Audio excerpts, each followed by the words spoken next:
एक दूर दराज गांव में एक गरीब आटे की चक्की चलाने वाला रहता था। उसके मरने के बाद उसके 3 बेटे रह गए, फराज, दानिश और सबसे छोटा ज़रैन। जब बाप का तरका बांटा गया तो फराज को मिली चक्की, दानिश को मिला गधा और ज़रैन को मिली सिर्फ एक पुरानी सी बिल्ली, जिसके बदन पर सफेद धारियां थी और आंखों में चमक ऐसी कि जैसे वो दुनिया के सारे राज जानती हों। फराज ने कहा, चक्की से तो मैं खूब कमाऊंगा, आटा पीस कर बेचूंगा। फिर दानिश ने कहा, ये गधा मुझे शहर ले जाएगा और मैं सौदा बेचकर अमीर बन जाऊंगा। तुम्हें मिली है बिल्ली, वाह जरी, किस्मत तुम पर बहुत मेहरबान है। ज़ेरी ने अफसोस से बिल्ली की तरफ देखा। अब मैं इस बिल्ली के साथ क्या करूंगा? ये ना चक्की चला सकती है, ना सौदा बेच सकती है। करीब ही परी अंगड़ाई ले रही थी, अचानक बोल पड़ी। ओहो, तुमने तो फैसला ही कर लिया कि मैं किसी काम की नहीं। तो तुम बोलती हो?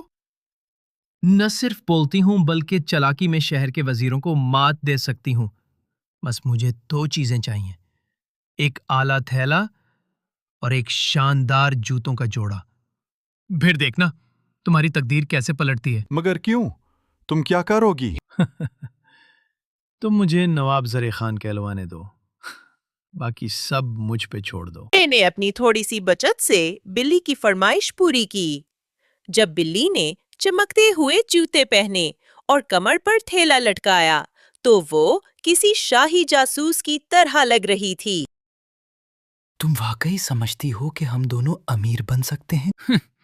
ना सिर्फ अमीर बल्कि मशहूर और महाल वाले। तुम देखते जाओ।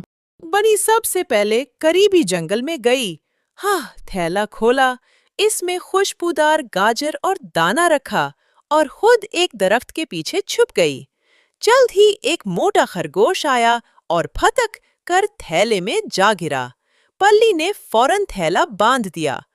वो सीधी बादशाह के महल पहुंची और गर्जदार आवाज में बोली, आली जा, नवाब ज़री खान की तरफ से एक आजजाना तोहफा। बादशाह, जो शिकार के गोश्त के शौकीन थे, बहुत खुश हुए। ये नवाब साहब तो बड़े फयाज निकले, उन्हें मेरा शुक्रिया कहना। वाह! अगले दिन बिल्ली ने जंगली मुर्गियां और फिर तित पकड़ कर दिए। बादशाह हर बार खुश होकर कहते, नवाब ज़री खान की सखावत लाजवाब है। एक दिन बली ने ज़रीन से कहा, आज नहाने का दिन है। बेली हो या नानी, तुम्हारी बातों का कोई ना कोई मतलब जरूर होता है। बोलो, क्या प्लान है? ले ने मुस्कुराकर दरिया की तरफ इशारा किया। बस दरिया में छलांग लगाओ, बाकी मैं संभाल लूंगी। दरिया ठंडा है। नो, लोग मौसम नहीं देखते, वो मौका देखते हैं। एक छलांग लगाकर पानी में चला गया। बल्ली ने उसके कपड़े छिपा दिए और फिर चीखने लगी। मदद! नवाब ज़रे खान डूब रहे, किसी ने उनके कपड़े चुरा लिए। इत्तेफाक से बादशाह की सवारी उस तरफ आ रही थी। बादशाह ने बिल्ली को पहचाना। अरे, ये तो नवाब ज़री की बिल्ली है, फौरन बचाओ। ज़री को निकाला गया और उसे खूबसूरत लिबास दिया गया।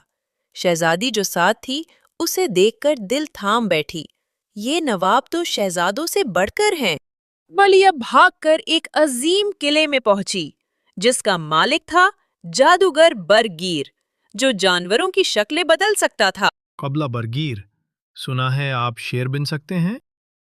जादूगर ढारते हुए शेर बना, पर्दे हिल गए। वाह! मैं क्या आप चूहा बन सकते हैं? इतना छोटा?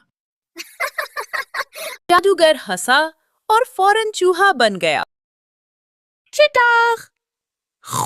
बल्ली ने उसे निगल लिया और किले में ऐलान किया। अब से ये किला नवाब ज़री खान का है। जब बादशाह किले पहुंचे तो हैरत ज़दा रह गए।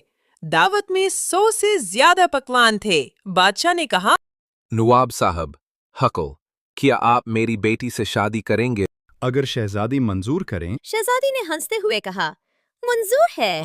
अब महल में राज करती थी। हर कमरा उसके लिए खुला, हर दावत उसके लिए मखसूस, और कभी कभार सिर्फ तफरी के लिए वो चूहों का पीछा भी करती।